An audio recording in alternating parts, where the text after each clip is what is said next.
I found out on a Thursday. Not about the affair. I'd known about that for 6 weeks. But about who she was.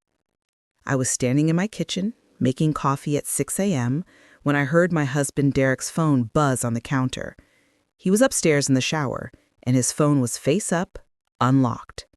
The message preview said, "Can't wait to see you tonight, baby. Wear that thing I like. V. V." For 6 weeks, I'd been trying to figure out who V was.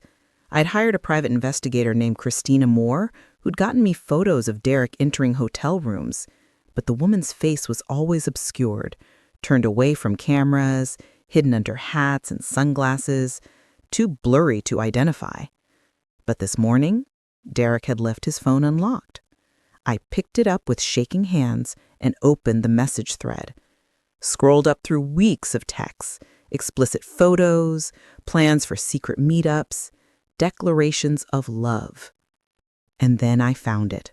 A photo she'd sent him 3 weeks ago. A selfie, taken in what looked like a bathroom mirror. She was wearing lingerie I recognized because I'd helped her pick it out for her anniversary with her husband. My younger sister, Victoria. The coffee pot beat behind me, finished brewing, but I couldn't move, couldn't breathe. Just stared at my sister's face on my husband's phone. Her expression sultry and knowing, wearing lingerie meant for her husband while sexting mine. "Babe, did you start the coffee?" Derek's voice came from upstairs. I quickly locked his phone and set it back on the counter, my hands trembling so badly I nearly dropped it. "Yeah," I called back, my voice surprisingly steady. "It's ready." He came downstairs 2 minutes later, hair still damp, smelling like my expensive shampoo he always claimed he never used. "You okay?" he asked, pouring himself a mug. "You look pale." "I'm fine, just didn't sleep well." He kissed my forehead, that casual gesture of affection that had once meant something, but now felt like mockery, and grabbed his phone from the counter. "I've got that big meeting with the Patterson account today. Probably won't be home until late." "How late? 9 or 10 maybe?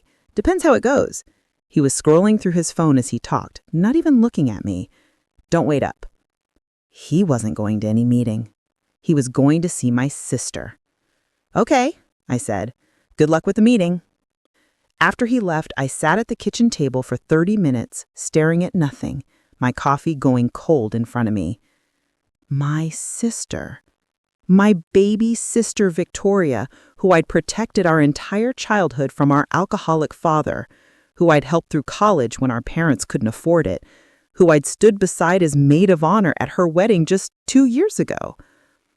Victoria, who was married to Marcus, a good man, a kind man, who worshipped the ground she walked on. Victoria, who had Sunday dinner at our house every week, who called me her best friend and favorite person, who cried in my arms just 3 months ago when she thought she might be pregnant and wasn't sure she was ready for kids yet. That Victoria was sleeping with my husband. I pulled out my phone and called Christina Moore. "I need you to document everything," I said when she answered. "Every meeting, every hotel visit, every kiss, every touch. I need video, not just photos. I need audio if you can get it. I need evidence so overwhelming that no one can question it, explain it away, or make excuses for it." "Sophia, what happened?" "I found out who she is." "Who is she?" "My sister." Christina was silent for a moment. Then, "Oh, honey, I'm so sorry." "Don't be sorry. Just get me the evidence, whatever it costs." "I'll start today." After I hung up, I sat there thinking about revenge, about justice, about the fact that my parents' 50th anniversary was in 4 months. A big party, the whole family invited, a celebration of marriage, commitment, love, all the things Victoria and Derek had destroyed. 4 months. That's how long I had to plan. The next few weeks were surreal. I had Sunday dinner with Victoria and Marcus, like always. watched her laugh and joke and touch my husband's arm across the table in ways that seemed innocent, but now felt obscene. Watched Marcus smile at her adoringly, completely oblivious to the fact that his wife was carrying on an affair with his brother-in-law. "So, Mom's going crazy with the anniversary party planning," Victoria said, reaching for more wine. "She wants ice sculptures and a 10-piece band. I told her she's being ridiculous, but you know how she gets." "It's their 50th, I said evenly. "She wants it to be special." "Special, sure, but she's acting like it's a royal wedding," Victoria rolled her eyes. "I swear the guest list is up to 300 people now." "Well, milestone anniversaries deserve big celebrations," Marcus said, putting his hand over Victoria's. 50 years together is amazing. I hope we make it that long." Derek, sitting across from me, shifted uncomfortably. At least he had the decency to feel guilty when directly confronted with the concept of marital commitment. "I'm sure you will," I said, looking directly at Victoria. "You two are perfect together." She smiled at me, genuine warmth in her eyes. "Thanks, Soph. That means a lot coming from you. You and Derek are my relationship goals, honestly. 15 years and you still seem so solid." I wanted to throw my wine glass at her face. Instead, I smiled back. "We've had our challenges, but we always work through them." Under the table, I felt Derek's foot tap against mine, probably trying to gauge if I suspected anything. I tapped back, reassuring him. "Not yet. You don't get to know what I know until I'm ready." Christina's reports came weekly, each one more damning than the last. Video of Derek and Victoria entering the Riverside Hotel together, his hand on the small of her back. Audio recording of them in Derek's car talking about how they'd have to be more careful because Sophia's been acting weird lately. Photos of them kissing in the parking garage of his office building. Text message transcripts where they discussed what they'd tell their spouses when they finally went public with the relationship. They were planning to leave us, both of them, together. "We'll tell them after your parents' anniversary party," Derek had texted.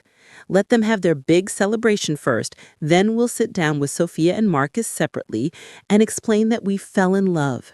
They'll understand eventually." Fell in love. Like it was some beautiful, fated thing and not a betrayal of the two people who'd loved them most in the world. I read that text thread in my car in the grocery store parking lot and had to grip the steering wheel to stop myself from screaming. They were going to use my parents' anniversary party as cover, smile and play happy couples for one more night, then blow up both marriages the next day. Perfect. That gave me exactly what I needed: a target date, a captive audience, and the ultimate stage for revealing the truth. I called my mother that evening. "Mom, I want to help with the anniversary party. What can I do?" "Oh, sweetheart, that's wonderful. Actually, I was hoping you'd put together a video presentation. You know, photos through the years, family memories, that kind of thing. Would you have time?" "I'll make time. Send me all the photos you want included." "Thank you, darling. This is going to be such a special night." It certainly was. Over the next 3 months, I collected everything. 50 years of family photos from my mother, weddings, births, holidays, the evolution of our family through the decades, and 3 months of surveillance footage from Christina, my husband, and my sister destroying their marriages in hotel rooms and parking lots in stolen afternoons. I learned video editing, spent hours watching tutorials, practicing transitions, timing music to images. I wanted it to be perfect, professional, undeniable. Derek noticed I was busy with something but didn't ask many questions. He was too preoccupied with sneaking around with Victoria to care what I was doing. Christina called me one afternoon while I was working on the video. "Hey, self, you okay? You seem distant lately." The audacity, the sheer fucking audacity. "I'm fine, just busy with work and helping mom with the party planning." "Oh, good. I was worried. You know you can talk to me about anything, right? I'm always here for you." "I know, Vic. I know you are." After we hung up, I added another photo to the video. Victoria at my wedding, her arm around my shoulders, both of us laughing. The maid of honor and the bride. Sisters. Best friends. And then I queued up footage Christina had gotten yesterday. Victoria and Derek in his car, his hand up her skirt while they kissed desperately in a parking structure. The contrast would be devastating.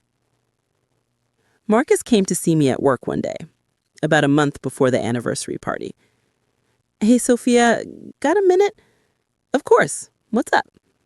He sat down across from my desk, looking uncomfortable. "I need to ask you something, and I need you to be honest." My heart started pounding. Did he know? Had he figured it out? Okay. Is Victoria having an affair? There it was. I could tell him, could end this right now, show him the evidence, let him confront Victoria, blow everything up immediately. But that would ruin my plan, ruin the perfectly orchestrated reveal I had been building toward. "Why would you think that?" I asked carefully. "She's been distant, secretive, always on her phone, and twice in the last month I've seen charges on our credit card for that boutique hotel downtown, the Riverside. But when I ask her about it, she says she's been having lunch with her college friend, Emma, who's going through a divorce. But I called Emma. She hasn't seen Victoria in months." "Maybe there's an explanation, but is she sleeping with someone, Sophia?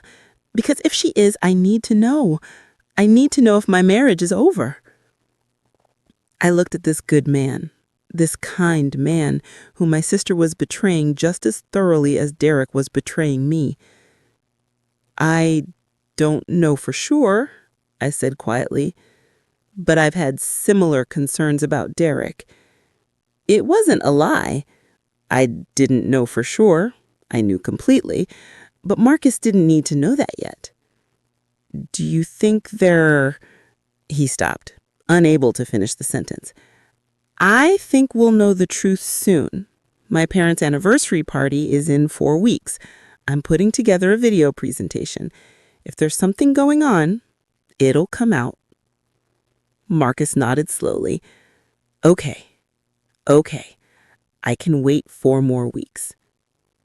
After he left, I felt something like guilt, but only something like it.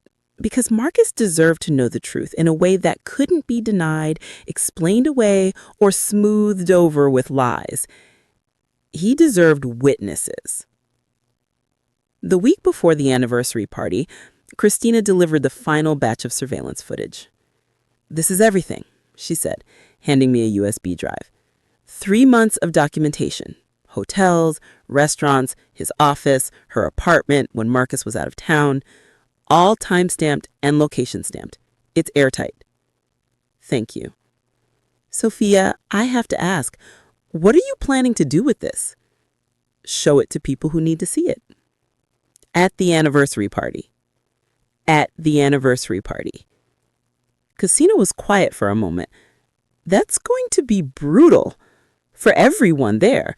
Your parents, your family, all those guests." "Good. They should all know what kind of people Victoria and Derek really are." "And after? What's your plan after the party?" "Divorce. Full custody of my kids. I've already consulted 3 lawyers, and they all say Derek's affair gives me strong legal standing. The house, 60% of our assets, and I want Victoria out of my life. Completely. Forever." "She's your sister." "She was my sister. Now she's just someone who destroyed my marriage and deserves to face the consequences." The night of my parents' anniversary party arrived. The venue was beautiful, a historic mansion with gardens and a ballroom with crystal chandeliers. My mother had gone all out. 300 guests in formal wear, a string quartet, catered dinner, open bar, and me with a USB drive in my clutch that would destroy it all. I wore red, a bold choice for a family party, but I wanted to look powerful, strong, like someone who couldn't be broken. Derek wore a tuxedo and told me I looked beautiful. He had no idea what was coming. Victoria arrived with Marcus, wearing a stunning silver gown. She hugged me tightly when she saw me. "You look amazing," she whispered. "Derek's a lucky man." "So is Marcus," I whispered back. We smiled at each other. Sisters, best friends, conspirators in the illusion we were both maintaining. The party progressed smoothly. Cocktails, dinner, toasts from my parents' oldest friends. My father got choked up talking about 50 years with my mother. My mother cried happy tears. It was beautiful, perfect, and I was about to ruin it. After dinner, my mother stood and tapped her glass. "Before we have dancing, my daughter Sophia has put together a video presentation celebrating our 50 years together. Sophia, darling." I stood, my heart pounding so hard I could hear it in my ears. "Thank you everyone for being here to celebrate this incredible milestone. 50 years of marriage is a testament to love, commitment, and loyalty, values that Mom and Dad have always held sacred." I looked directly at Derek, then at Victoria, values they taught us to honor. I walked to the AV booth where the hotel staff had set everything up. The lights dimmed. The large screen at the front of the ballroom flickered to life. The video began. Soft piano music, photos of my parents as a young couple, their wedding day, the birth of me and Victoria, family vacations, Christmases, birthdays. People smiled. Some wiped their eyes. It was exactly what everyone expected, a sweet tribute to a long marriage. Then my father's voice came through the speakers, audio I'd recorded from an old family video. "The most important thing in life is family. Loyalty to each other, having each other's backs no matter what. That's what makes us strong." More family photos. Me and Victoria as children, arms around each other. Victoria at my high school graduation, me at her college graduation. Text appeared on screen, but some family members didn't honor those values. The music changed, piano shifting to something darker, more ominous. I saw Victoria sit up straighter, sensing something was wrong. The next image appeared, Derek entering the Riverside Hotel. 6 seconds later, Victoria entering the same hotel. Gasps rippled through the ballroom. "What the hell?" Derek stood up, looking around wildly. But the video continued. Time-stamped surveillance footage of Derek and Victoria kissing in his car, her hand in his hair, his hand under her dress. Text overlay. "Derek Brennan and Victoria Chen have been having an affair for 6 months. More footage, multiple hotels, multiple dates, weeks' worth of evidence compressed into 5 minutes of damning visual proof. Audio recording of their voices. "Derek, I love you. I can't keep doing this. Lying to Sophia, sneaking around." Victoria, "I know. We'll tell them after the anniversary party. Let them have their celebration, then we'll be free." My mother made a sound like she'd been stabbed. The video showed text messages. "Victoria asked if I'm having an affair. I told him he's being paranoid." Derek, "Sophia's been quiet lately. I think she suspects something." Victoria, "She doesn't know anything. She trusts me. We're fine." Split screen. On the left, photos of family moments. Victoria as my maid of honor. Derek and me on our wedding day. The 4 of us at family dinners. On the right, surveillance footage of their affair. The contrast was devastating. Final text on screen. "Love requires honesty. Marriage requires loyalty. Family requires respect. Derek and Victoria chose none of these things. The video ended. The screen went black. The ballroom was completely silent. Then chaos erupted.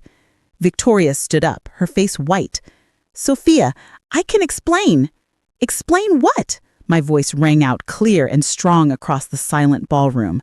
"Explain how you've been sleeping with my husband for 6 months? How you were planning to leave Marcus and blow up both our marriages? How you lied to my face every Sunday while you were screwing Derek behind my back when I was out of town? You had your privacy, Derek. Now everyone gets to see the truth." My father stood up, his face red with fury. "Get out. Both of you. Get out of this party right now." "Dad, please."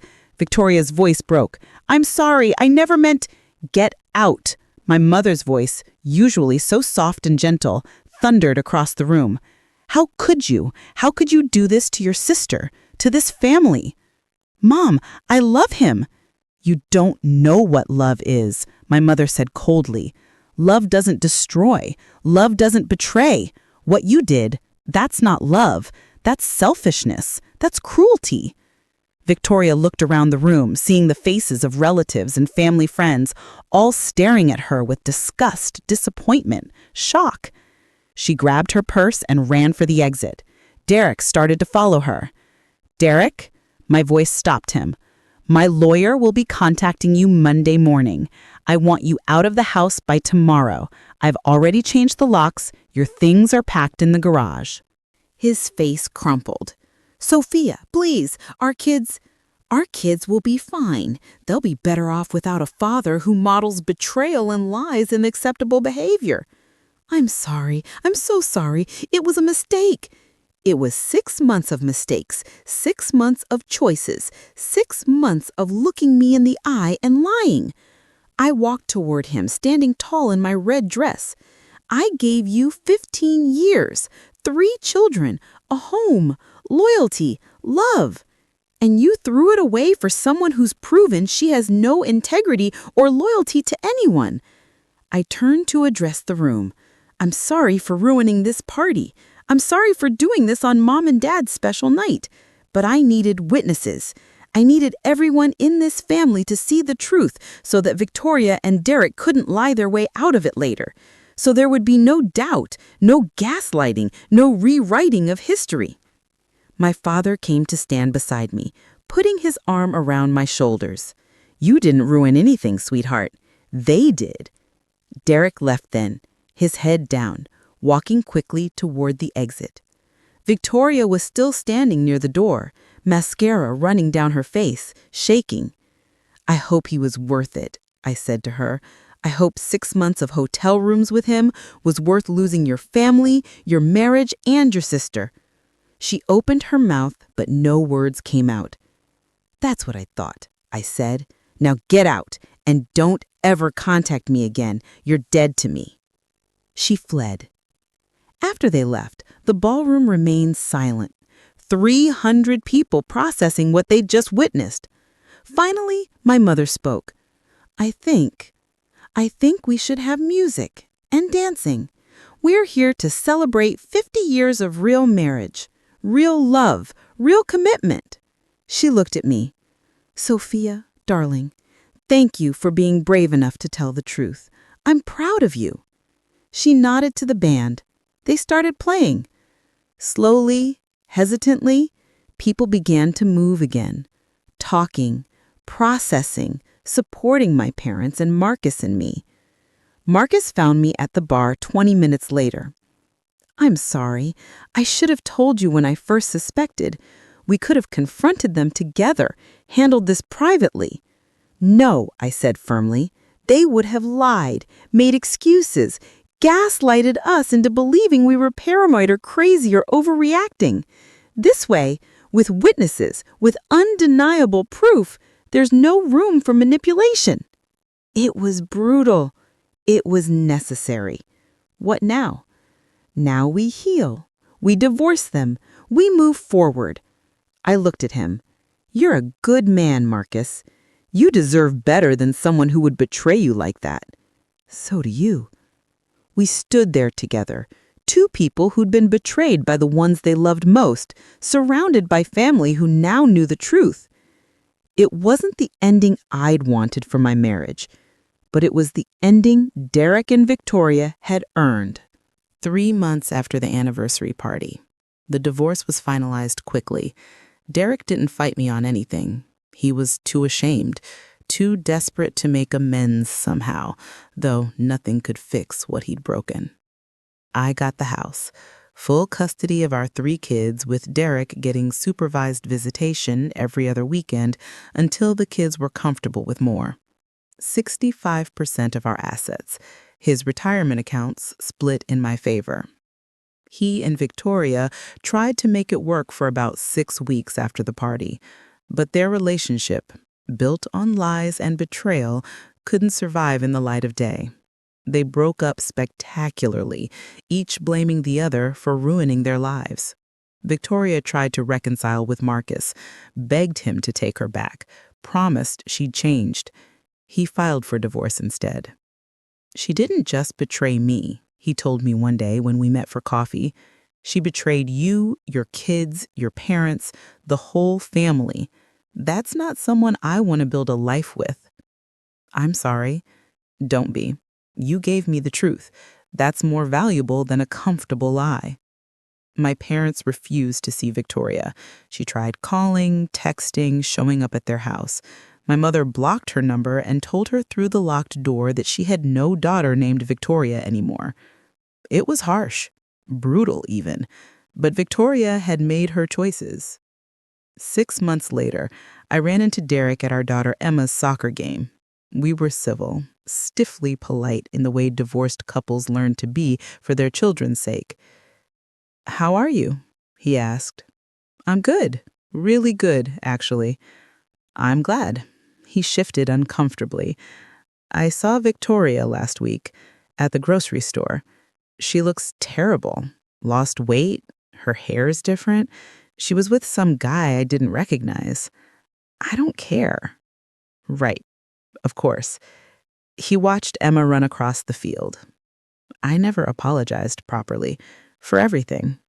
I was selfish and stupid, and I destroyed the best thing in my life. "Yes, you did." "Is there any chance?" "No." I haven't even said what I was going to ask. "You were going to ask if there's a chance for us, and the answer is no. There's no going back from what you did, Derek. You didn't just have an affair. You had an affair with my sister. You destroyed 2 marriages and shattered a family. That's not something I can forgive." "I understand." After the game, Emma ran up to us, sweaty and excited. "Did you see my goal? Did you see it?" "We both saw it, honey," I said, hugging her. "You were amazing." Derek left after saying goodbye to Emma. I watched him walk to his car, alone, diminished somehow, carrying the weight of his choices. I didn't feel sorry for him. 1 year after the party, Marcus and I got married. It wasn't planned. It just happened. We'd been supporting each other through the divorces, through the fallout, through the healing process. And somewhere along the way, support turned into friendship. Friendship turned into something more. "Is this crazy?" I asked him over dinner. "Dating my ex-sister's ex-husband?" "Probably," he laughed. "But after everything we've been through, I think we've earned the right to be a little crazy." "Victoria will lose her mind when she finds out." "Good. Let her be reminded that actions have consequences." Our wedding was small, just us, our kids, my parents, and a few close friends. No big party, no fanfare, just 2 people who'd survived betrayal finding comfort in each other. My parents cried happy tears. Emma asked if this meant Marcus's nephew would be her step-cousin now. We told her yes, that family was complicated, but love made it work. After the ceremony, my mother pulled me aside. "Your father and I are proud of you for being strong, for protecting yourself and your children, for not letting what Victoria and Derek did destroy you." I had good role models. 50 years of real marriage taught me what to expect, what to demand, what to walk away from when it doesn't measure up. Have you heard from your sister? I hadn't. Victoria had stopped trying to contact me after the first few months. Last I'd heard, she'd moved to another state, started over somewhere no one knew her story. No, and I don't want to. Neither do I, my mother said firmly. What she did, betraying you like that, it's unforgivable. I raised her better than that. I don't know what went wrong. She made her choices. Now she lives with them. Derek sent me a letter. I almost threw it away unopened, but curiosity won. Dear Sophia, I know I have no right to write to you, no right to ask for your time or attention, but I need you to know something. I'm in therapy, have been for 18 months, working through why I did what I did, why I destroyed our marriage, why I betrayed you with your own sister. My therapist says I was selfish, entitled, that I took you for granted because you were always there, always loyal, always solid. And when Victoria showed interest in me, I was flattered, excited, like a teenager instead of a grown man with responsibilities. I'm not asking for forgiveness. I don't deserve it. I'm just asking you to know that I understand what I lost. I understand that I destroyed the best relationship of my life for something that was never real. Victoria and I weren't in love. We were in lust, in fantasy, in the thrill of doing something forbidden. But that's not love. Love is what you and I had, what I threw away. I see you're married to Marcus now. Emma told me. I'm happy for you. Genuinely. He's a good man. Better than I ever was. Take care of yourself, Sophia, and thank you for being an incredible mother to our children. They're lucky to have you. Derek. I read the letter twice, then filed it away in a drawer. It was a good apology. Honest, self-aware, but it didn't change anything.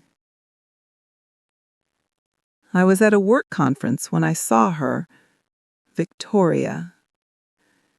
She was standing in the lobby of the hotel, talking to someone, laughing. She looked different. Thinner, older, harder somehow. The softness she'd once had was gone. Our eyes met across the crowded lobby. For a moment, neither of us moved. Then she started walking toward me. Every instinct screamed at me to walk away, to maintain the boundary I'd established 5 years ago, to protect myself from whatever she wanted. But I stood my ground. Victoria. Her voice was tentative, nervous. Victoria. I didn't know you'd be here. At the hotel. I didn't know you would either. Awkward silence. You look good. Happy. I am.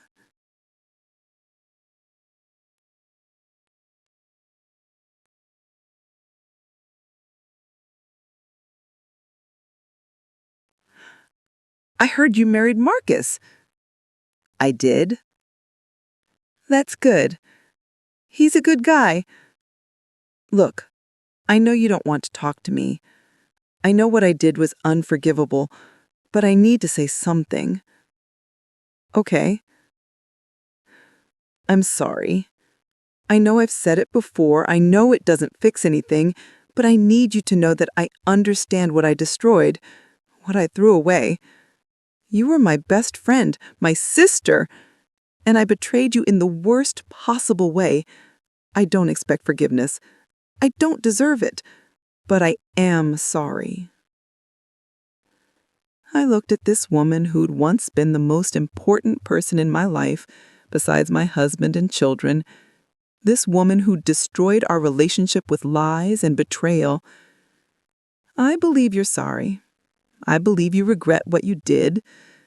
But sorry doesn't fix what you broke, Victoria.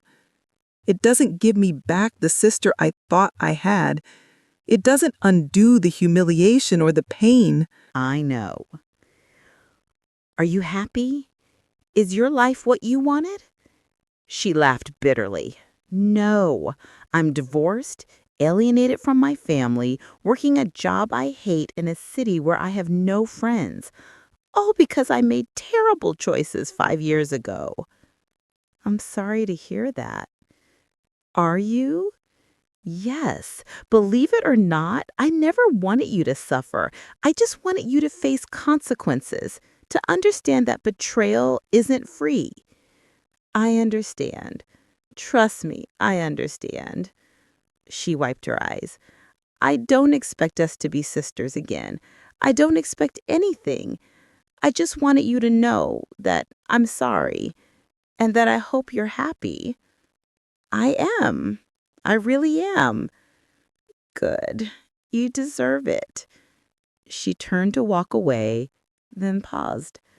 Sophia, do you think in another 10 years, maybe 20, do you think there's any chance we could talk again? Not be sisters like we were, but maybe just not hate each other? I thought about that, about holding on to anger for decades, about the cost of unforgiveness. Maybe, I said finally, but you'd have to earn it. Prove that you've actually changed, that you understand what family means, what loyalty means. I'll work on that. You do that. She walked away and I watched her go. I didn't feel anger, didn't feel satisfaction at seeing her unhappy. I just felt distant, like she was a stranger who'd once been important but wasn't anymore. Maybe that was its own kind of closure. 10 years after the party. My parents renewed their vows on their 60th anniversary. The party was smaller this time, just close family and friends. Marcus and I stood with them during the ceremony, along with my children and Marcus's nephew. Victoria wasn't there. She hadn't been invited. During the reception, my mother gave a toast. 60 years ago, I married the love of my life. It hasn't always been easy. We faced challenges, heartbreaks, and disappointments, but we faced them together. That's what marriage is, choosing each other every day, even when it's hard, especially when it's hard. She looked at me and Marcus. We've watched our daughter rebuild her life with grace and strength after unimaginable betrayal. We've watched her find love again with someone who values loyalty and honesty. We're so proud of her. My father raised his glass. To family, real family, the ones who show up, who stay loyal, who choose love over selfishness. We all drank to that. Later, Marcus found me alone on the terrace. You okay? Yeah, just thinking about that anniversary party 10 years ago. How different everything is now. Do you regret it? How you handled the reveal? I thought about that. About standing in front of 300 people and exposing my husband's affair with my sister, about the public humiliation, the spectacle, the brutality of it all. No, I said finally. They earned it, every bit of it. And I needed witnesses, needed people to see the truth so clearly that Victoria and Derek couldn't manipulate or lie their way out of it. It was brutal. It was justice. You're not wrong. He pulled me close. I'm grateful, that you exposed it all, that you didn't let them get away with it. If you'd confronted them privately, they might have convinced us to forgive them, might have manipulated us into taking them back. And we'd both be miserable right now. Exactly. We stood there together watching the party inside, watching my parents dance, surrounded by family who'd proven themselves loyal. Do you ever wonder what happened to them, Derek and Victoria? Not really. Derek sends the kids birthday cards, shows up for big events. He's trying to be a better father, I guess. But I don't ask about his life, and he doesn't ask about mine. And Victoria? Haven't heard from her in years. Last I knew, she was living in Portland, single, working in real estate. I shrugged. It's not my problem anymore. Good. The revenge I'd taken 10 years ago, the public exposure, the dramatic reveal, had cost me my sister and my marriage. But it had given me something more valuable: self-respect, boundaries, and a life built on honesty instead of lies. I wouldn't change a thing. 15 years after the party. The call came from an unknown number. Is this Sophia Chen Patterson? Yes. Who's calling?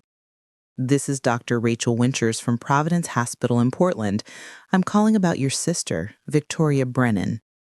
My stomach dropped. What about her? She's been in a serious car accident. She's in ICU. We found your name listed as her emergency contact. I haven't spoken to my sister in 15 years. I understand, but she's asking for you. And Mrs. Patterson, she may not survive the night. If you want to see her, you should come soon. I hung up and just stood there, phone in hand, feeling nothing and everything at once. Victoria, dying, asking for me. Marcus found me standing frozen in the kitchen. Sophia? What's wrong? Victoria's been in an accident. She's dying. She wants to see me. Are you going to go? I don't know. Do you want to go? That was the question, wasn't it? After 15 years of silence, 15 years of building a life without her, did I want to go? She betrayed me, I said. She slept with my husband. She destroyed my family. Why should I go? Because she's your sister, Marcus said gently, and because you might regret it if you don't. Or I might regret going, might regret giving her absolution she doesn't deserve. Only you can decide that. I thought about it for 2 hours, wrestled with anger and hurt and the complicated love you can't quite kill, even when someone has destroyed your trust. Finally, I booked a flight to Portland. The hospital was cold and sterile. Victoria was in ICU, hooked up to machines, her face swollen and bruised from the accident. She looked small, fragile, nothing like the confident woman who'd betrayed me 15 years ago. A nurse approached me. Mrs. Patterson? She's been sedated, but she keeps asking for her sister. You can go in. I sat beside her bed, looking at this stranger who wore my sister's face. Her eyes fluttered open, focused on me with effort. Sophia, you came. The hospital called. Didn't think you would. She coughed, wincing in pain. Hurts to breathe. The doctor said you have internal bleeding, broken ribs, punctured lung. Yeah, they're not sure I'm going to make it through surgery. She tried to smile. Funny, I survived destroying my entire life 15 years ago, but I might die from running a red light. Victoria, I need to say something before whatever happens. She gripped my hand weakly. I'm sorry. I know I said it before, but I mean it. I destroyed the most important relationship of my life because I was selfish and stupid, and I've spent 15 years living with that regret. Why? The question burst out of me. I loved you. I protected you our entire childhood. I helped you through college. I stood by you. And you repaid me by sleeping with my husband. Why? Tears ran down her bruised face. Because I was jealous. You had everything I wanted. A successful career, a beautiful house, a husband who adored you, 3 perfect kids. And I had Marcus, who was a bud man, but boring, predictable. And Derek made me feel exciting, special. Like I was the most important person in the world. So you threw away your family for a feeling? Yes, and I've regretted it every single day since. She coughed again, harder this time. The machines beeped frantically. Sophia, I'm not asking for forgiveness. I'm just asking you to know that I understand what I lost, and I'm sorry. A nurse rushed in. You need to leave. She's crashing. I stood up, but Victoria grabbed my hand with surprising strength. Sophia, please, don't let me die knowing you hate me.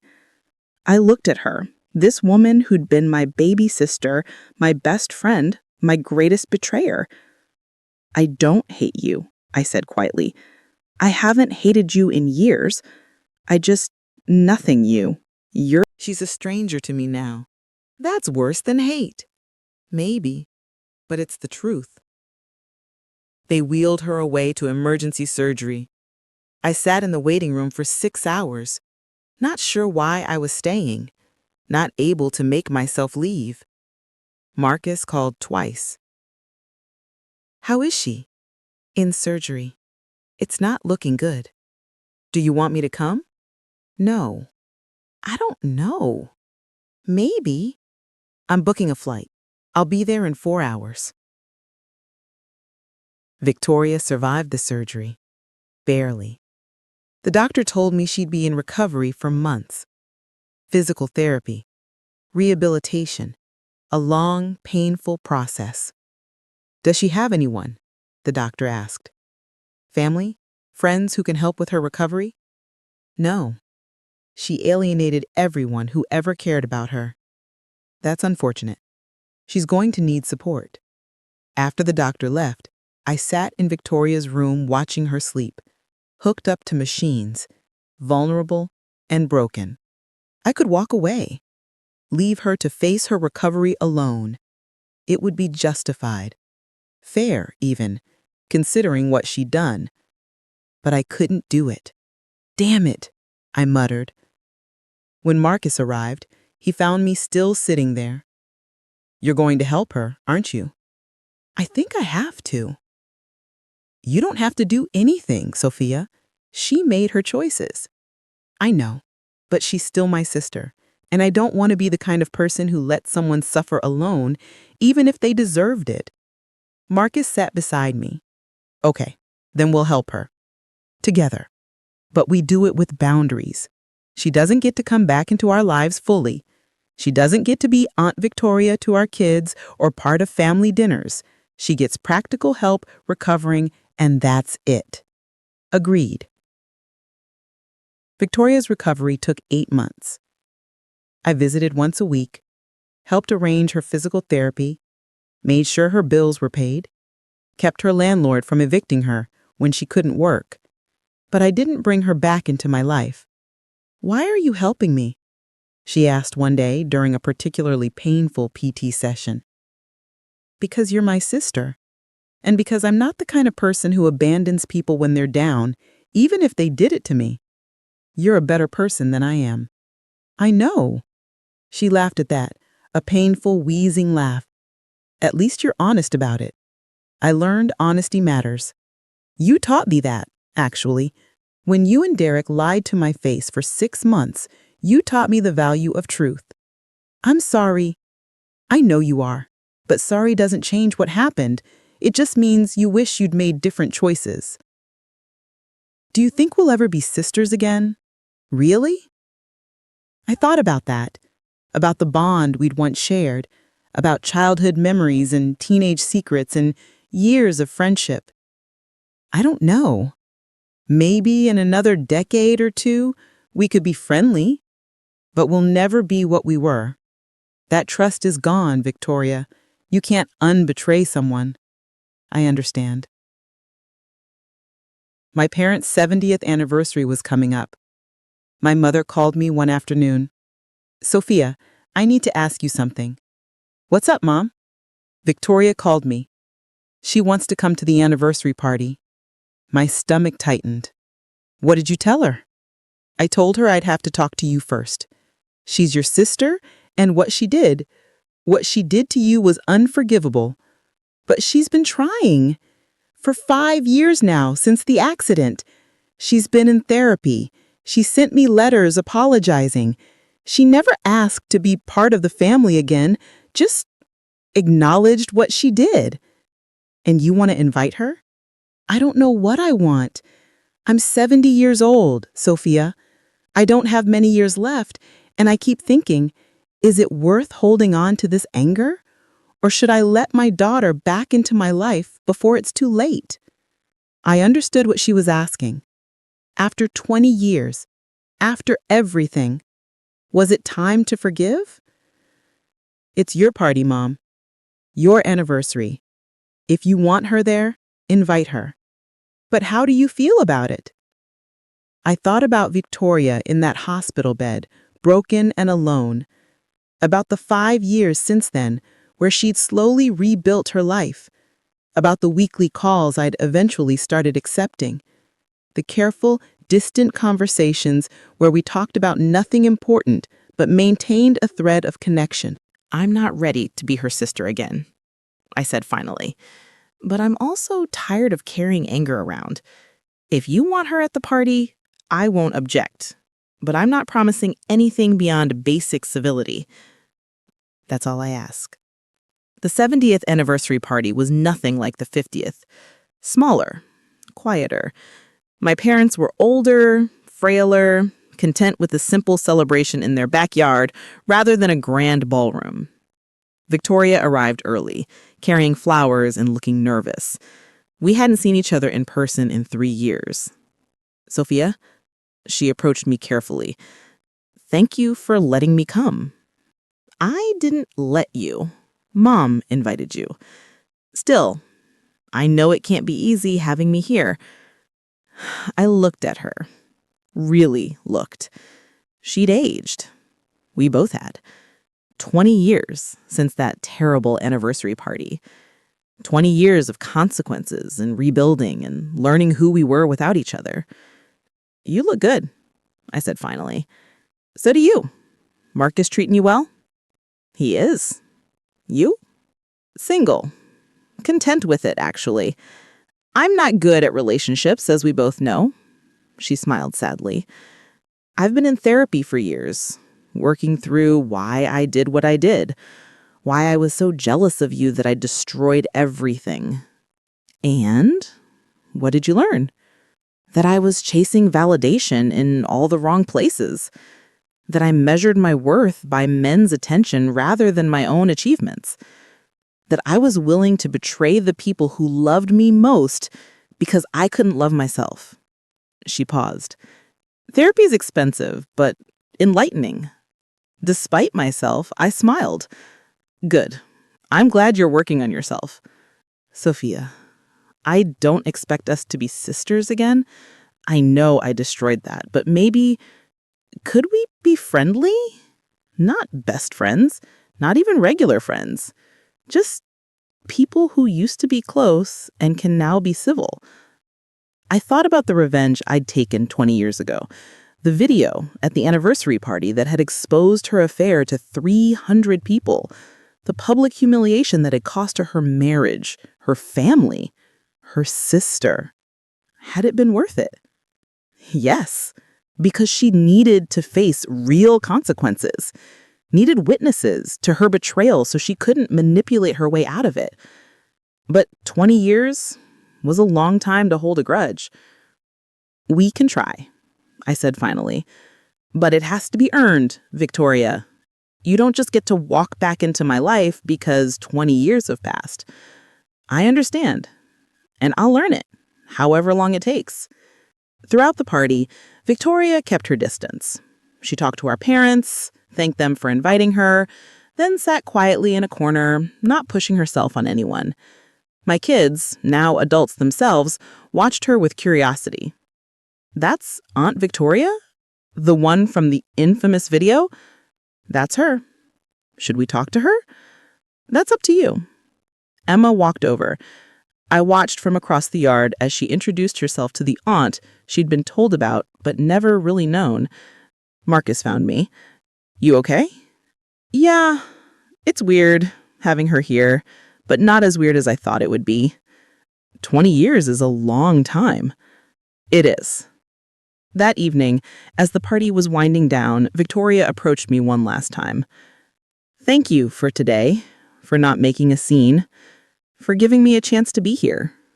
You're welcome. Sophia, I know I said this before, but I need to say it again. What I did 20 years ago, sleeping with Derek, betraying you, lying to everyone, it was the worst thing I've ever done. And I've spent 20 years paying for it. I lost my family, my sister, my self-respect, all for a man who didn't even love me. No, he didn't. The video you showed at the party, the revenge you took, it was brutal, but it was also what I needed. If you'd confronted me privately, I would have lied, manipulated, justified. But with 300 witnesses, I had to face what I'd done, had to see myself clearly for the first time. So you're thanking me for destroying your life? I'm thanking you for forcing me to rebuild it properly. The life I have now, it's not glamorous. I'm not married, don't have kids, work a normal job. But it's honest. It's mine. And I earned it by facing consequences instead of running from them. I didn't know what to say to that. Anyway, Victoria continued, I just wanted you to know that I understand why you did what you did, and I don't blame you for it. You were protecting yourself, teaching me a lesson I desperately needed to learn. She left shortly after, and I watched her drive away. Marcus put his arm around me. What are you thinking? That revenge is complicated. I spent 20 years thinking I'd destroyed her out of anger, but maybe I actually saved her, forced her to become someone better. Do you regret it? The video? The public exposure? No, she earned it. They both did. Derek and Victoria chose to betray us in the most intimate way possible. They deserved to face public consequences. I leaned into Marcus. But I'm also glad she's finally taking responsibility, finally understanding what she did wrong. Think you'll ever be close with her again? No, we'll never be what we were, but maybe we can be something different, something more honest. 25 years after the party. My mother died peacefully in her sleep at age 78. The funeral was large. She'd been beloved in the community. Victoria came, sitting in the back, not presuming to sit with family, but present nonetheless. After the service, at the reception at my parents' house, Victoria found me in the kitchen. I'm so sorry about Mom. She was a good woman. She was. Thank you for letting me come to the funeral. You're her daughter. You had a right to be here. Victoria nodded, then, Sophia, I've been thinking about something. About the revenge you took 25 years ago. The video at the anniversary party. What about it? I tell people about it sometimes, in my therapy group, in conversations with friends who are dealing with betrayal. And you know what I tell them? What? That you were right. That sometimes betrayal is so complete, so devastating that private confrontation isn't enough. That sometimes you need witnesses, need people to see the truth so clearly that manipulation becomes impossible. You tell people I was right to humiliate you? I tell people you were right to protect yourself, to ensure that Derek and I couldn't gaslight our way out of consequences, to make sure everyone knew the truth. She smiled sadly.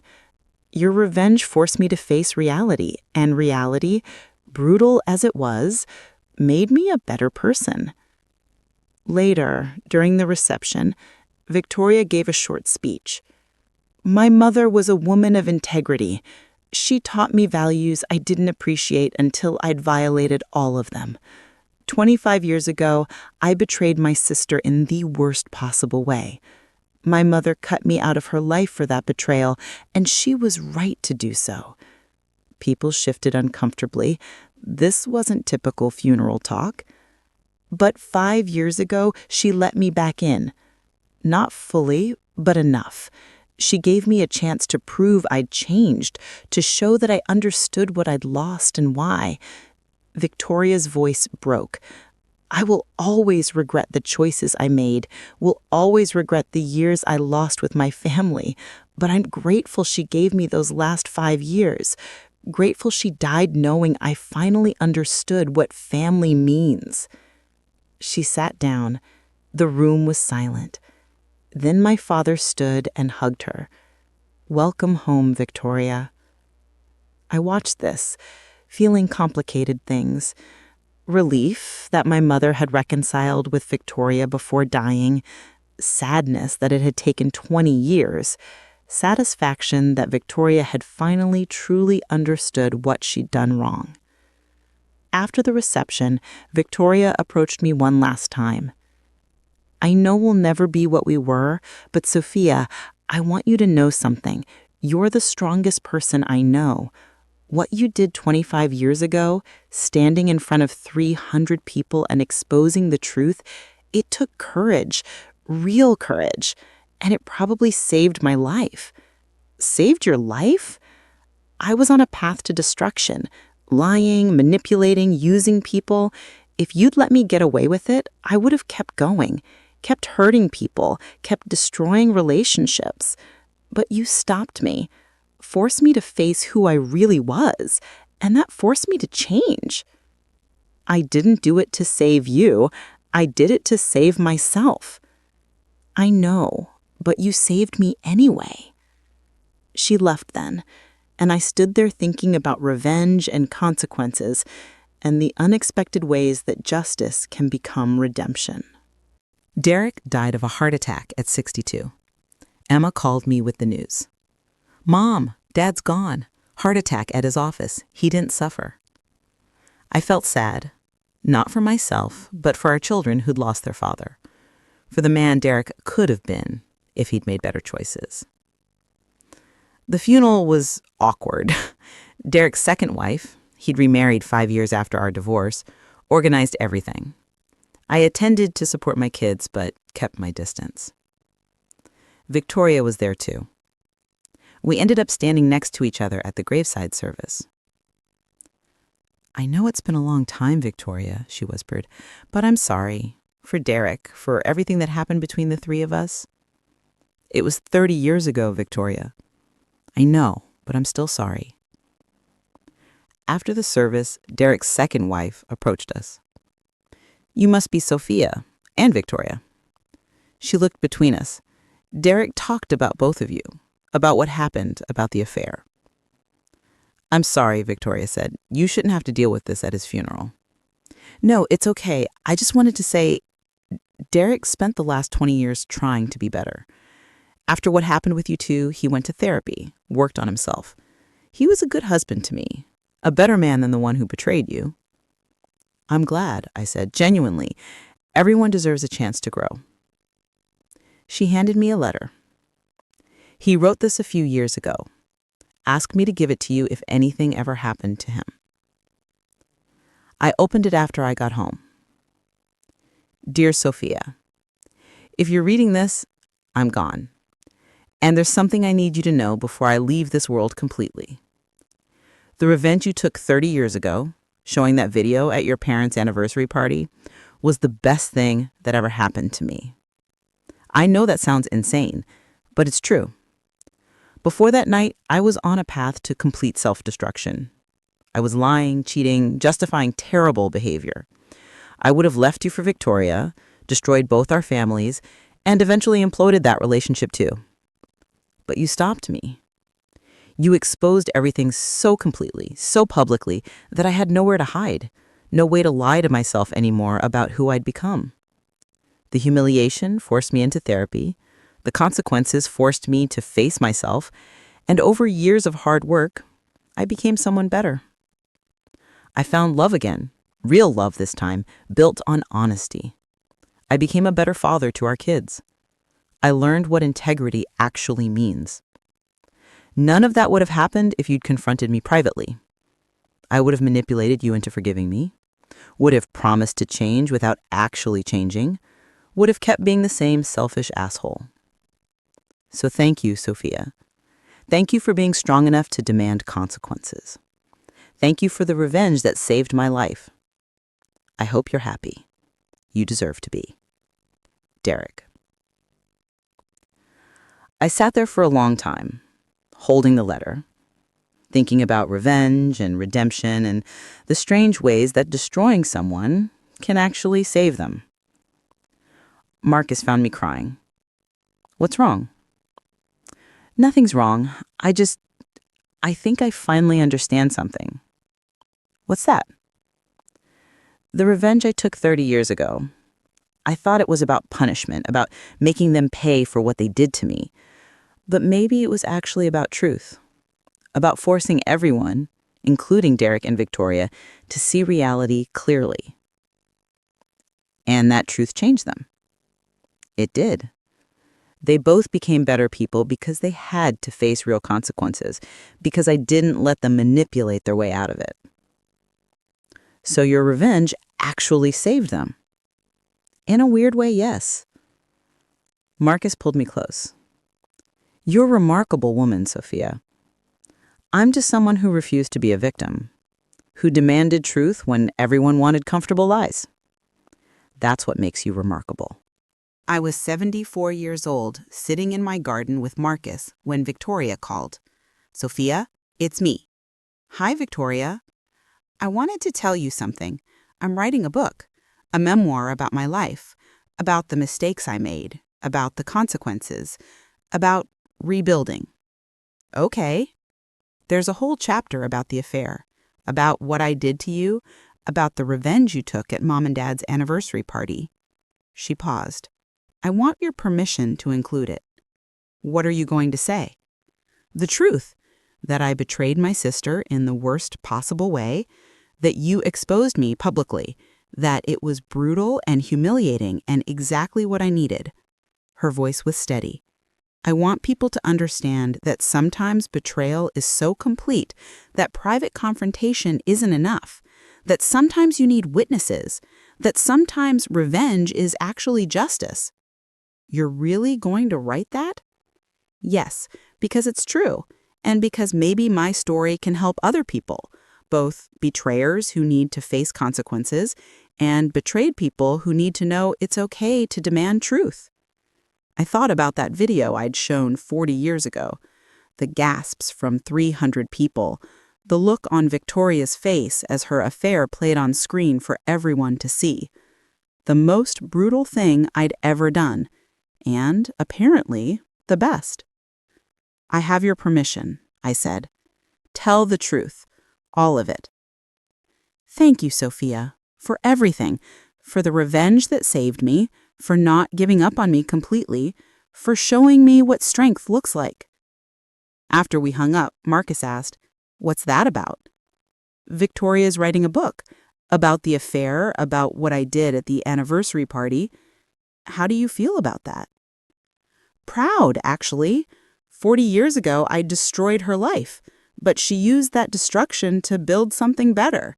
That's actually beautiful. Marcus kissed my forehead. You're amazing. I just refused to be a victim. That's what makes you amazing. I sat there in my garden, surrounded by flowers I'd planted, in a home I'd built, with a man who'd proven that real love was possible after betrayal. 40 years ago, I'd taken revenge in the most public, brutal way imaginable, and it had been exactly the right thing to do. Not because revenge felt good. It hadn't. It had been painful and complicated and messy.